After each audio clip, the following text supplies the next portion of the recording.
அம்மாவின் கடைசி கண்ணீர் துளி. ஒரு ஊரில் கணவனும் மனைவியும் நன்றாக வாழ்ந்து வருகின்றனர். அவர்களுக்கு ஒரு மகனும் உள்ளான். அந்த மகன் தாய் தந்தையரை நன்றாக பார்த்து கொள்கிறான்.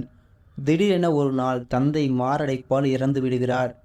தந்தை இறந்த பின் தன் தாயை கவனிக்க முடியாமல் முதியோர் இல்லத்தில் சேர்த்து விட்டார் ரமேஷ். மனைவியும் வேலைக்கு போவதால் தன் தாயை வீட்டில் கவனிக்க யாரும் இல்லை என்ற காரணத்திற்காக முதியோர் இல்லத்தில் சேர்த்துவிட்டார். மாதத்திற்கு ஒரு முறை தன் தாயை அங்கு சென்று சந்தித்து வந்தார். வருடங்கள் கடந்தன. ஒரு நாள் அவருடைய தாய் ரொம்பவும் முடியாமல் இருப்பதாக தகவல் வந்தது. மகனும் உடனடியாக தன் தாயை சந்திக்க சென்றார். தாய் சாகும் தருவாயில் இருந்தார்கள். உங்களுக்கு ஏதாவது வேண்டுமோ என மகன் கேட்டார். இந்த முதியோர் இல்லத்தில் மின்விசிறிகள் எதுவும் இல்லை. காற்று இல்லாமலும் கொசு கடித்தும் நிறைய நாட்கள் தூங்காமல் இருந்திருக்கிறேன்.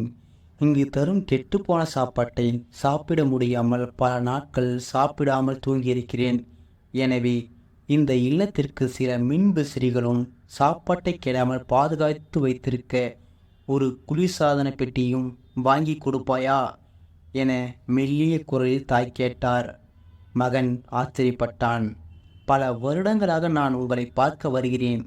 ஒரு நாள் கூட இப்படி ஒரு குறை சொல்லவில்லை. இப்போது மட்டும் ஏன் இதை கேட்டீர்கள் என கேட்ட மகனின் முகத்தை மெல்ல எடுத்து பார்த்தார். மகனே, இங்கு மின்விசிறி இல்லாமல் கொசுக்கடியை தாங்கிக் கொண்டு உறங்குவதற்கு நான் பழகிக்கொண்டேன்.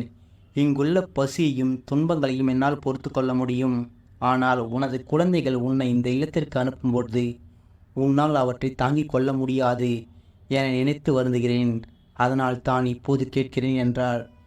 வாழ்க்கையில் காயப்படுத்தும் விஷயங்களை கற்றுக் கொடுக்கவும் செய்கின்றன.